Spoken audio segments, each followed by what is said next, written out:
Faustine Bollard, bonjour. Bonjour. Alors vous êtes à la tête, enfin vous nous présentez une émission sur la pâtisserie qui s'appelle Le meilleur pâtissier, on pourrait dire de France presque, mais c'est le meilleur pâtissier de Les meilleurs cours. pâtissiers.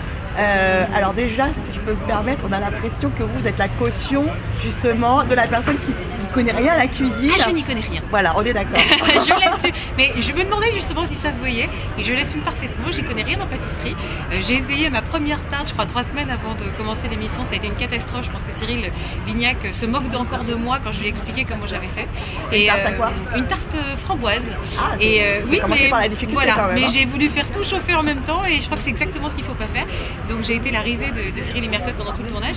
En effet, je suis du côté des candidats. C'est-à-dire que je suis là pour les motiver, les encourager, les faire sourire. Ah oui, votre rôle est bien déterminé. Vous voilà. êtes pro-candidat, Moi, vous avez un rôle presque de néophyte. Regardez comment on fait la cuisine. Regardez, voilà, c'est exactement. presque à Karine le marchand de l'amour est dans le pré, mais pour la cuisine, avec un petit côté naïf, rigolo. Voilà, si vous le dites, en tout cas, je trouve ça très flatteur. Je crois aussi, ouais. Et qu'est-ce que ça vous a apporté? Vous déjà vous avez appris à cuisiner, vous avez pris 3, on va dire 2,5 kg. 2,5 kg, mais attends, je tiens à préciser que le tournage s'est quand même terminé il y a quelques semaines, donc j'ai eu le temps de remérir un peu. Mais c'est vrai qu'on a mangé beaucoup. C'est moi qu'on puisse dire, j'entends Mercotte qui rigole derrière, mais c'est vrai qu'on a beaucoup mangé. Moi, ce que ça m'a apporté, déjà, objectivement, le tournage d'une émission comme ça, là, on est vraiment en immersion avec les candidats. On a vraiment vécu pendant 3 semaines ensemble. Donc il y avait une vraie vie de tournée. On commençait à 8 h du matin, on terminait parfois à 23 h, à minuit. Donc on apprend vraiment à se connaître, et il s'avère qu'il y avait vraiment une bonne ambiance entre nous. Donc ça m'a beaucoup apporté humainement, parce que on est devenus vraiment très amis avec les candidats. On s'envoie des textos. C'est la première fois que vous vous retrouvez dans une émission de ce type, justement, vous vivez à 100% avec, à 100%, où on dormait sur place, on était vraiment tous ensemble. Donc j'avoue que ça m'a apporté beaucoup d'amis, beaucoup de contacts, et en effet ça m'a beaucoup enrichi, parce qu'au point de vue cuisine j'y connaissais tellement rien que maintenant j'apprends des bases, je crâne un peu à la maison en expliquant on va faire ça, faut faire un ponçage comme ça, je vais t'expliquer un peu la vie. Donc voilà, et puis après c'était vraiment une expérience amusante, enrichissante et gourmande. Ouais, mais ça vous change justement de rôle par rapport aux autres émissions que vous nous présentez. On peut y revenir d'ailleurs sur M6, parce que là vous avez fait on va dire depuis un an et demi, voire 2 ans, vous êtes la figure montante de M6, on se voit un peu partout d'ailleurs, on va rappeler les autres émissions. Tout 100% Mag en fait, oui. Depuis la rentrée. Vous êtes arrivé, vous avez remplacé Estelle Denis au pied levé. C'est vrai que j'ai beaucoup de chance, parce qu'aujourd'hui en plus on me demande de faire des émissions où on me demande d'être moi-même à la télé. C'est que là tout à l'heure je regardais les images, je les ai découvertes en même temps que vous, parce que je les ai pas vues pour le moment, parce que le montage n'est pas terminé, on va poser les voix, tout ça, donc ça n'est que le début. Et je me suis dit c'est super, parce que c'est exactement comme je suis dans la vie. Donc après on aime ou on n'aime pas, peu importe, mais et dans 100% Mag et dans Meilleur Pâtissier, on m'a demandé d'être comme je suis. Donc parfois c'est un peu déstabilisant, parce que j'ai pas l'impression de faire mon métier justement. Et en fait voilà, il faut être là, faut être complice, faut être dans l'empathie, dans la tendresse, dans l'encouragement. Et j'espère, je crois que c'est un petit peu ce que je suis dans la vie. Donc ça m'a plus à montrer votre personnalité qu'un rôle de journaliste où vous devez être neutre.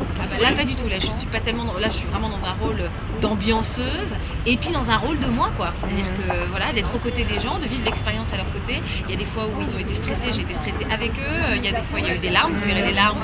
J'ai été très émue également avec eux. J'ai vraiment pas eu l'impression d'être maîtresse de cérémonie, mais pas vraiment. Voilà, c'est un rôle un peu hybride finalement d'animer une émission. Donc on répète, il y a 10 candidats, 2 éliminations à chaque fois. Exactement. Mais avec la production et M6 insisté pour dire qu'il n'y avait pas de dimension en fait terrorisante, parce que c'est une élimination qui se fait plutôt en douceur contrairement aux autres émissions. Alors il y a de la pression clairement, mais en fait on n'a pas besoin d'en rajouter en plus, c'est-à-dire qu'il n'y a pas une dramaturgie rajoutée. Là en effet il y a des épreuves, vous avez vu la première, donc la tension n'est pas encore évidemment palpable, mais au fur et à mesure où on avance dans le programme et dans les soirées, vous allez voir qu'en effet il y a de la pression, il y a des pétages de plomb, évidemment il y en a tout ça, mais on n'a pas besoin d'en rajouter en plus, de mettre des musiques dramatiques. Nous on est là pour que les choses se fassent en douceur. Disons que la pression ils se la mettent eux-mêmes, parce qu'ils veulent tellement décrocher ce titre, ils ont tellement envie de cette reconnaissance de leur passion, qu'ils n'ont pas besoin qu'on aille rajouter en plus de attention tu joues gros. Non, il n'y a pas de changement de vie à la clé, il y a juste une reconnaissance humaine, et je pense que c'est vraiment ça la différence par rapport aux autres émissions de cuisine. Pendant que on revient sur ce que vous faites, vous présentez 100% Mag, maintenant des émissions plutôt dans une veine de, c'est pas de la télé-réalité, c'est de la cuisine-réalité, de la pâtisserie-réalité. Qu'est-ce qui vous manque maintenant? Vous avez été, entre guillemets, pas humoriste, mais, on vous avez portraitiste chez Drucker. Qu'est-ce que vous avez? Donc un rôle plus journalistique.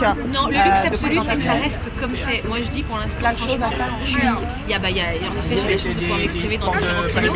Mais le truc en ce moment, je croise les doigts, c'est juste pour que ça dure. Je suis arrivée à un moment où j'ai exactement tout ce qu'il faut pour me combler. Peut-être à l'avenir, un talk show, peut-être dans l'avenir. Et je vais me marier en plus, voilà. pour être réglé. L'année 2012 est une très belle année, je vous remercie. Très bien, merci. Merci.